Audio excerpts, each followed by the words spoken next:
Sea voyages are an incredibly common type of film, and today we have two that are surprisingly similar in more ways than you could think. It's Aquaman and the Lost Kingdom versus Percy Jackson's Sea of Monsters on this episode of Film Face-Offs. One of my most recent episodes of Film Face-Offs was all about the Percy Jackson film, so I'm going to keep the cast rundown pretty brief. Logan Lerman, Alexandra Daddario, and Brandon T. Jackson all step back into the roles as Percy, Annabeth, and Grover. Lerman's acting takes a bit of a hit this time around, and his voiceover work is terrible, but the performance throughout the majority of the film is decent, and Daddario does get to counter that by actually getting to show some acting range this time around. Jake Abel's back as Luke, and he's just as directionless as he was in the first movie. I get the feeling he's playing someone emotionally distant, but the problem is he either needed another few takes, because most of the time it worked, but there are several points where it doesn't feel like it feels emotionally distant, it feels more emotionally devoid.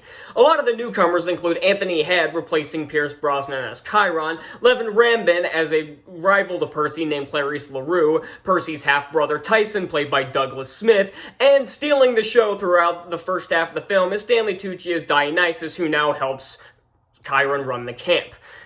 And then we have the Aquaman side of things, which is in no shortage of talent. Jason Momoa steps back in his role as Aquaman, and is just as fun as he was in the other installments. Patrick Wilson's a lot better here because he's not playing the villain, and his villain in the first movie was not exactly very good, so he was a bit more enjoyable this time around. Speaking of disappointing villains, Black Manta is still here, and he's nothing more than a pawn for the actual villain of the film, and I still don't understand why it's supposed to be a sympathetic character. He and his father were pirates and killed people just doing their job, and we're supposed to feel bad for him when Aquaman didn't save his father.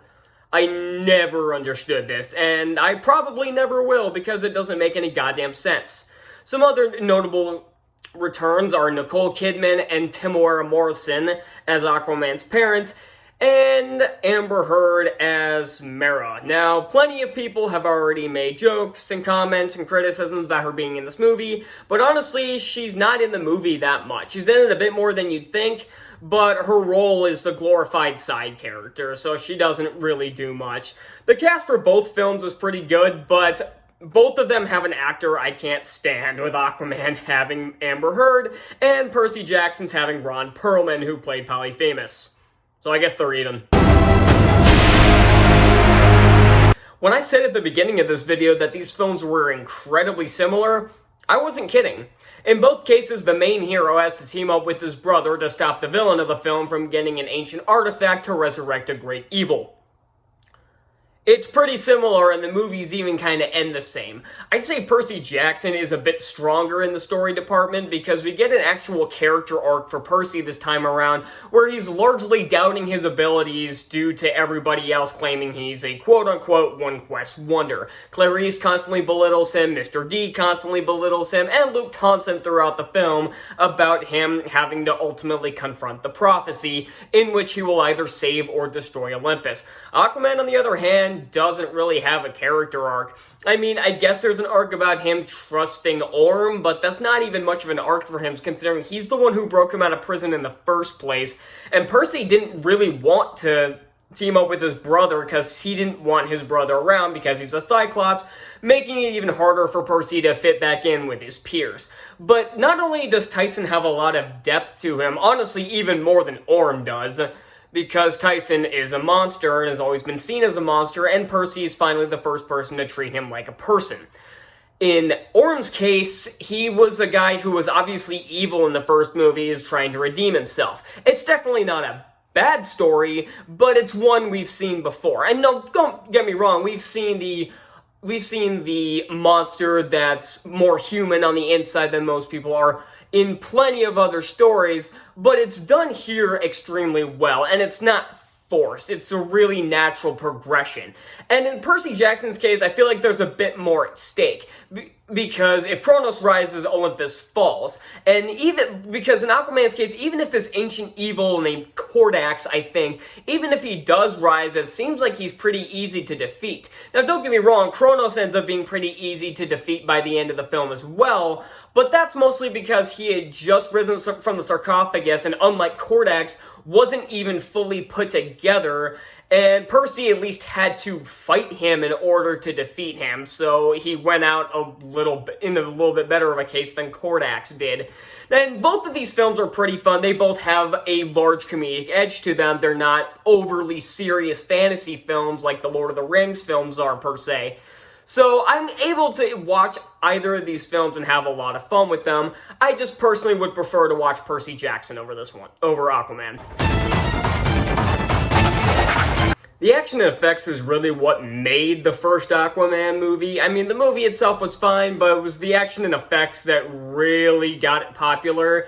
And both of those aspects seem to have taken a downgrade in the sequel. Don't get me wrong, there are still some plenty entertaining action sequences. The highlight for me being the hand-to-hand fight between Arthur and Orm and Black Manta.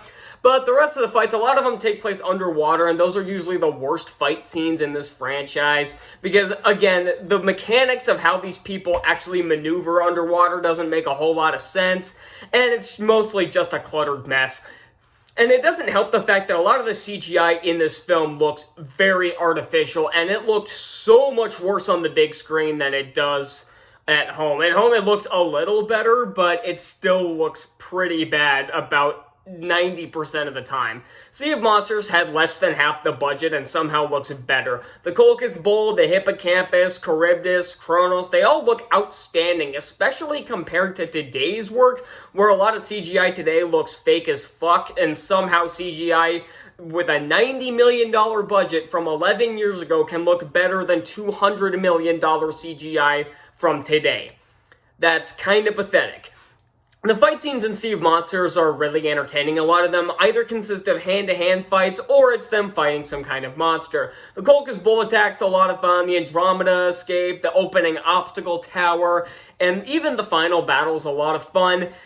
And, again, I just get a lot more excitement out of the Sea of Monsters battles because, again, with Aquaman, there's too much going on. It's usually a cluttered mess, and the CGI is really distracting, at least in the second film. Again, the first one had really good action and effects, even if it did look fake at times, but the second one amped that up to a whole nother level. Don't get me wrong, the effects in Sea of Monsters don't look as good as its predecessor, as I still maintain Lightning Thief has some of the best CGI we've ever seen in the 21st century, and maybe ever, but it still looks pretty damn good, and again, sad to say that it looks better than Aquaman 2. For those of you that have been on this channel for a while, you might know that I've gone on record several times stating that Percy Jackson's Sea of Monsters is probably my favorite musical score of all time, and I would still largely stand by that. Not only does the music perfectly match Percy's journey, and I'm planning to do a whole video on what I mean about that, where the music kind of represents his journey. There's a lot of tracks that just fit the scene so well, and they're just exciting action tracks. The Colchis Bull, Kronos, Wave Conjuring, and the main titles are some of my favorite tracks I've ever heard. And I can listen to pretty much any of these tracks, whether they're an action track or just the ambiance of the scene going on, and still just enjoy listening to it. Aquaman 2's soundtrack is good, but mostly forgettable. It has some pretty cool tracks like Manta on the Bridge and the Battle on the Beach, but again, most of the tracks are in one ear and out the other, even if they sound pretty cool. There's some kind of techno pulses going on every once in a while, especially with Black Manta's theme, that feel like they're out of Daft Punk, and I do kind of like that, but again, you're comparing something to one of my favorite scores, and again, Aquaman's 2 score is good, but mostly forgettable. Let's conclude. This was honestly never a close bout. Aquaman and the Lost Kingdom is not a bad film, but the villain is pretty bad, the CGI doesn't look very good, and it's kind of a rushed mess. Percy Jackson's Sea of Monsters has a lot better pacing, has a lot better characters, has honestly better action, a better score, and pretty much does just everything better. I don't know how many people are going to agree with me on this, but personally the winner is Percy Jackson's Sea of Monsters, and I bet all of you already knew this. And I feel like Aquaman 2 could have been so much better than it actually was, but it was just kind of a letdown. It wasn't terrible, but it was perfectly decent, and which was kind of the fart in the wind ending that the DCEU deserved. So, that's what I got. Leave your thoughts in the comments. Be sure to vote when I put this up on my community tab after this is posted, and I will see y'all next time. Bye.